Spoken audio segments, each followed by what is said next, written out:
Hello. Okay, I want to tell you about a wonderful channel by a woman called Thoreya. Okay, I'll put that on the end of this little video. I think I'll put it underneath the put it in some text underneath because it's a bit of a difficult spelling perhaps. So this woman I think she's from New York or somewhere like that, goes to, basically it's one park, but it could be anywhere she has dotted around, and she just asks people some kind of awkward questions. No, not awkward. She asks people some in-depth questions that can be taken either way. A lot of them you can answer or not, and most people decide to say yeah. It's nice to get things off your chest. I make these videos to empty my head, everybody knows that. So she's got videos such as what's one thing you wish you never heard. Another video is people share their secret anonymously. That is, they're back to the camera and they just say blah blah blah blah blah, and then they can choose to either walk away, which most do, or turn and face the camera, and one or two do. It's quite powerful, quite emotive really. Who's one stranger you still remember?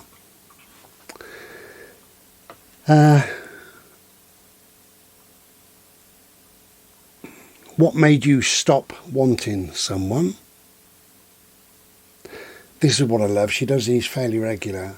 How are you? And before they answer, she says, but how are you really? I love that. How are you? But how are you really? We should all use that.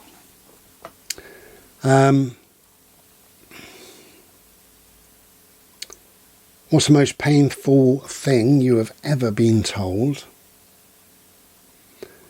What's something nobody would believe about you?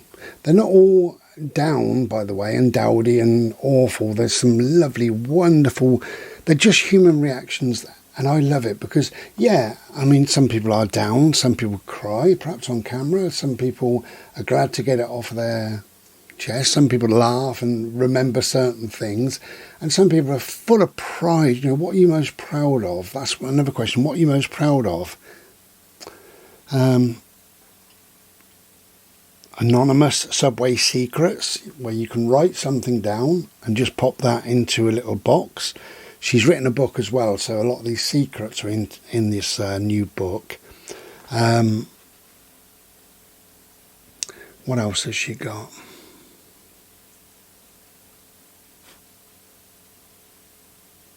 People sharing their secrets. What's the one regret from high school that you still think about? Things I wanted to say but never did. Am I the only one who... ... It's a great channel. It's well worth a look, I think. What have you finally come to terms with? That's a powerful one, really, isn't it, when you think about it? And can you tell the whole world that? I don't know.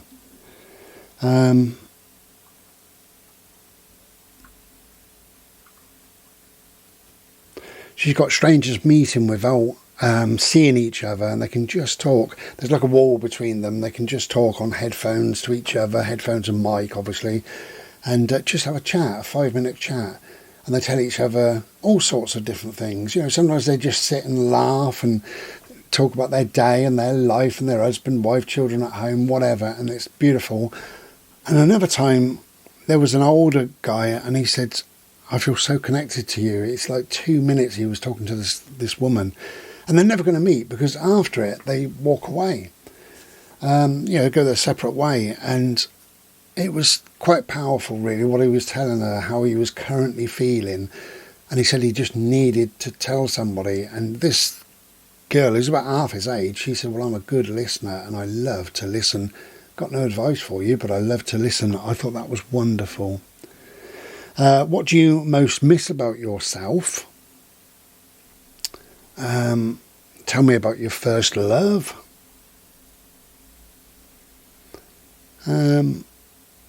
What's the most beautiful thing you've ever been told? That's lovely. What is something you're scared to say? What's the most painful thing you've ever been told? Do you have a challenge in life? Anyway, it goes on and goes on. And it's wonderful. How did you meet your current partner? She asks men in particular to compliment each other. She gets two strangers, and you know, men are so awkward. We're rubbish, aren't we? She also says, and I watched this morning, she says to men, when did you last cry?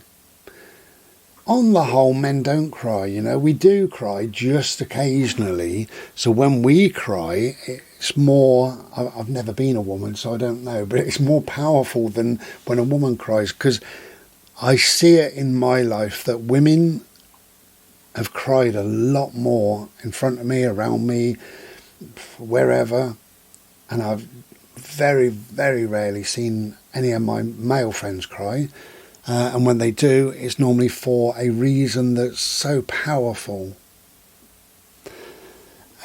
Maybe that's just me, I don't know. What's your biggest insecurity? How are you doing? But how are you doing really?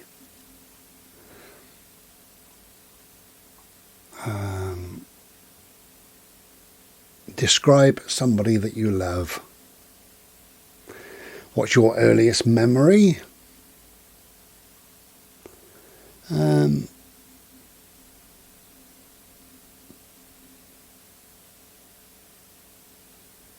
One strange fact about you. These things are interesting, I think.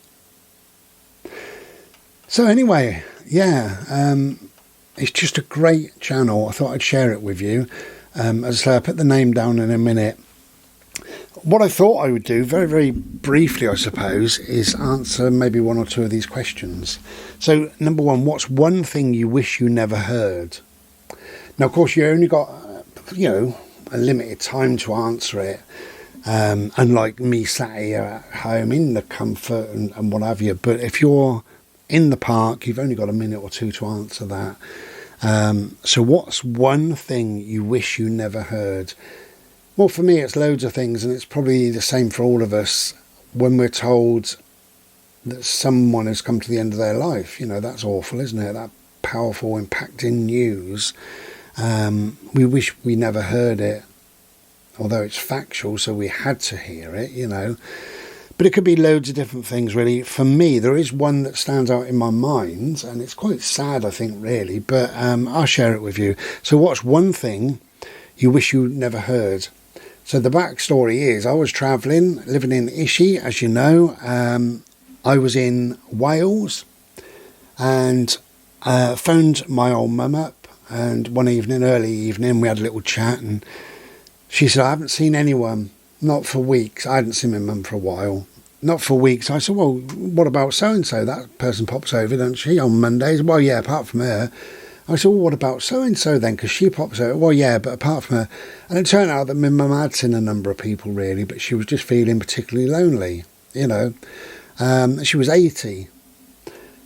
And she said, when will I next see you? I ain't seen you for bloody ages. And I said, I know, I'm sorry, I'm in Wales at the moment, She said, well, when are you coming back this way? And I said, well, soon, I suppose. Well, when soon? And I thought, wow, she really wants to see me, bless her.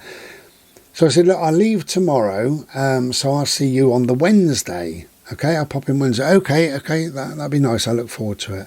Wednesday, so that was great. Anyway, I arrived on the Wednesday, maybe 11 o'clock, something like that.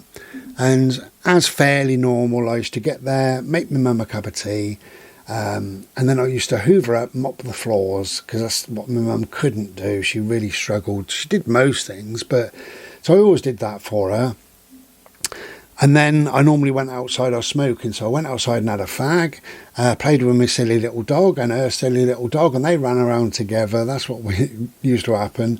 And then I'd go in and say to Mum, do you want to have a cup of tea or some lunch? And we'd sit and have a chat, and my mum would fall asleep in front of the telly. That's what would happen. But on this particular occasion, I went there, I hoovered up, well, I made my mum a drink, had a little chat, hoovered up, mopped the floors, rolled a fag, and the phone rang, and it was my auntie, my mum's sister. So I stood on the doorstep outside and just having a fag, watching the dogs run around.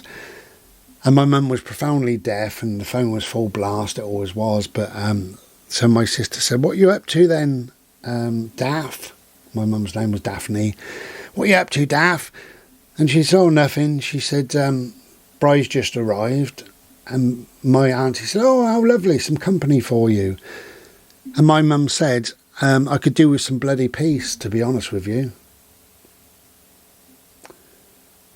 And I never know why. I don't know why she said that. And anyway, so my auntie just said, oh, okay. Anyway, so I stood there and I had my fag and I waited for the phone call to finish. And when it did, I just went in and got my coat. I said, "Right, we're off then." And my mum said, "Oh, you're not staying?" And I said, "No, of course not. No." I said, "I'm going to give you some peace." Ta-da. And away we went. That was it. So I was only there, 5 minutes to talk to my mum, and, probably 20 minutes while I was hoovering and mopping the floors. But yeah, those words have stayed with me. I could do with some bloody peace, to be honest with you. Well, I'm sorry that I brought something that wasn't peace. Don't know what all that was about, but that was quite sad, really. And I shouldn't remember it, but I do. Anyway, so that's that question. I'm not going to answer anymore, otherwise it's going to be a long, long video. But Thoraya, or Thoraya, I'll just spell it. I've written it down as well. Yeah, Thoraya. Thoraya. Thoraya. Great channel. It really is. It's something you can get into and you never stop watching it, There's playlists on there. So if you're interested in her answering or asking questions about love, about life in general, about deeper questions, about happy things, strangers meeting. There's also one that strangers reading other strangers' love letters or confession letters, things like that. So it's well worth a watch, I think. Thoraya. Thoraya. Take care then. Be well.